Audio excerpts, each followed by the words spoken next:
तीन दामाद की सास पार्ट 2।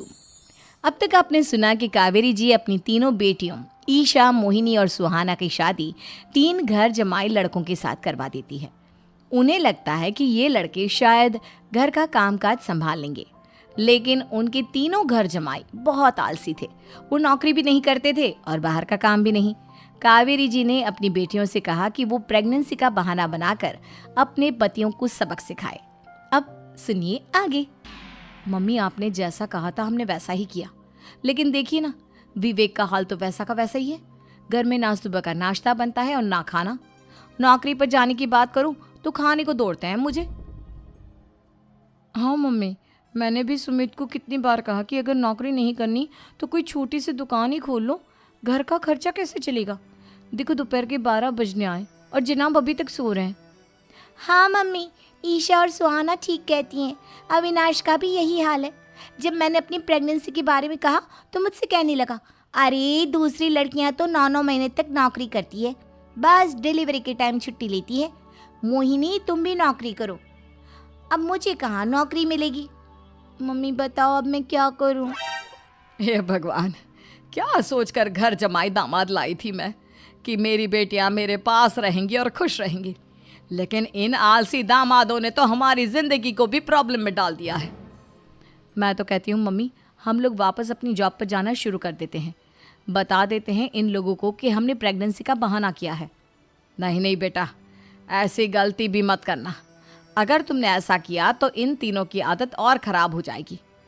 अरे आज नहीं तो कल कभी तो तुम प्रेग्नेंट होगी, तब वापस यही प्रॉब्लम आएगी। तब क्या करोगी तुम तीनों। हाँ मम्मी, आपकी बात तो बिल्कुल सही है। इन लोगों को तो सुधारना ही पड़ेगा। लेकिन कैसे? अपने बच्चों के आने की खबर सुनकर भी इन लोगों पर कोई असर नहीं हो रहा। पैसे कमाने के लिए घर से बाहर निकलना ही नहीं चाहते ये तीनों। अब मेरे दिमाग में एक प्लान आया है। तुम तीनों चिंता मत करो, उन तीनों को बुलाओ, फिर मैं बात करती हूँ। थोड़ी देर बाद कावेरी जी अपने तीनों दामादों को सामने बुलाकर अपनी बात कहना शुरू करती हैं। अविनाश, सुमित और विवेक, देखो बेटा, मैं ना तुम तीनों से बड़ा प्यार करती हूँ, इसीलिए तो तुम्हें घर जमाई बना कर रखा है मैंने। अरे मम्मी जी, सीधे सीधे कहिए ना, क्या बात है। प्यार तो हम भी आपको बहुत करते हैं। अरे मम्मी जी, आपकी इज्जत भी बहुत करते हैं। अरे भाई, आपके जैसी सास और कमाने वाली बीवी सबको मिलती है क्या? हाँ मम्मी, विवेक और सुमित ठीक कह रहे हैं। आपकी बेटी से शादी करके मेरी तो ज़िंदगी ही अच्छी हो गई है। जानती हूँ मैं, और ये भी जानती हूँ कि तुम तीनों अपने अपनी बीवियों से बहुत प्यार करते हो। बेटा, बात ऐसी है कि हमारे कुल गुरु ने कहा है कि प्रेग्नेंट होने के बाद मेरी तीनों बेटियाँ शुरू के 4 महीने हमारे गांव में जाकर रहेगी, जहाँ मेरे चाचा जी रहते हैं। अरे लेकिन क्यों मम्मी, गांव में जाकर रहने की क्या ज़रूरत है इन तीनों को। वो क्या है ना बेटा, हमारे परिवार को एक श्राप है। अगर मेरी बेटियों ने यहाँ पर बच्चा पैदा करने की कोशिश की तो उनके बच्चों को कुछ भी हो सकता है। इसलिए अब से लेकर 4 महीने पूरे होने तक इन्हें गांव वाले घर में रहना पड़ेगा। हाँ तो इसमें प्रॉब्लम क्या है मम्मी जी? हम भी वहाँ जाकर रहेंगे, पिकनिक मनाएंगे। अरे भाई, बीवी जहाँ हम भी वहाँ। हाँ यार, आइडिया तो बहुत अच्छा है। शहर की ज़िंदगी में रह रहकर परेशान हो चुके हैं, अब कुछ दिन गांव में बिताएंगे। तुम लोग समझने की कोशिश क्यों नहीं करते। तुम में से कोई भी वहाँ नहीं जा सकता, और मैं यहाँ रहूँगी ना तुम तीनों के साथ। 4 महीने की तो बात है, उसके बाद ये तीनों ही लौट कर आ जाएंगी। ठीक है मम्मी जी, अब हमारे बच्चों का सवाल है तो ये तो करना ही पड़ेगा। कावेरी अपनी तीनों बेटियों को कुछ दिन के लिए घर से बाहर कहीं दूसरे शहर में रहने के लिए भेज देती है। कुछ दिनों के बाद, अरे मम्मी जी, बहुत दिन से पिज्ज़ा नहीं खाया, मंगवाइए ना। क्या बताऊं बेटा, पहले तो बेटियां खर्चा दे देती थी क्योंकि उनकी नौकरी थी, लेकिन अब तो मेरे पास पैसे ही नहीं बचे। थोड़े बहुत पैसे हैं जो बच्चों की डिलीवरी में काम आएंगे। लेकिन मम्मी जी, आपकी बेटियों को वापस आने में तो अभी बहुत वक्त बाकी है। वही सोच सोच कर परेशान हो रही हूँ। सोच रही हूँ कल से दूध भी बंद करवा देती हूँ।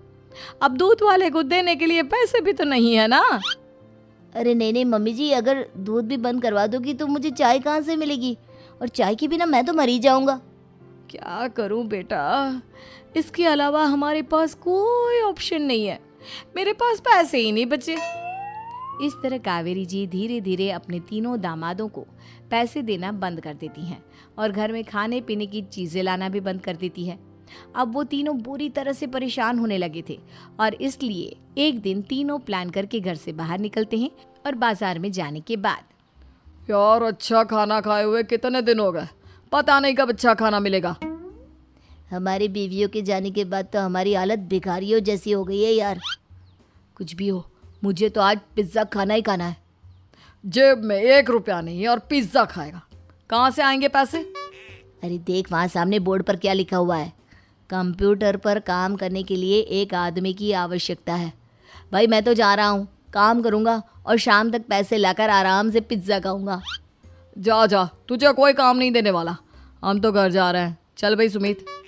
सुमित और अविनाश वहाँ से चले जाते हैं और विवेक उस कंप्यूटर शॉप पर सारा दिन काम करके 5,000 रुपये कमा कर घर लौट कर आता है और अपने खाने के लिए अच्छी अच्छी चीज़ें भी लेकर आता है। ये देखकर विवेक और सुमित के दिल में भी कुछ पैसे कमाने की इच्छा जागती है। अरे सुबह सुबह कहाँ चल दिए तुम? मम्मी जी एक बहुत अच्छी जगह मिली है, कंप्यूटर पर काम करने के 5,000 मिले थे कल मुझे।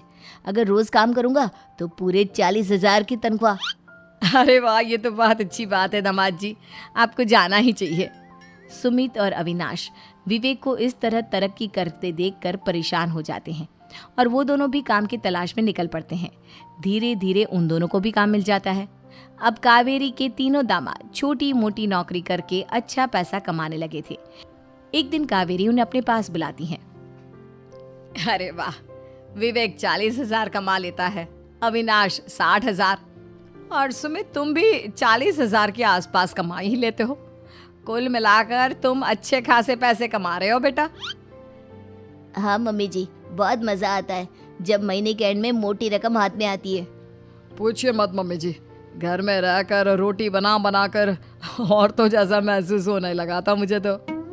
हाँ बेटा, तुम तीनों की बात तो बिल्कुल ठीक है और जानते हो अब तुम तीनों की पत्नियां भी वापस लौट कर आने वाली है।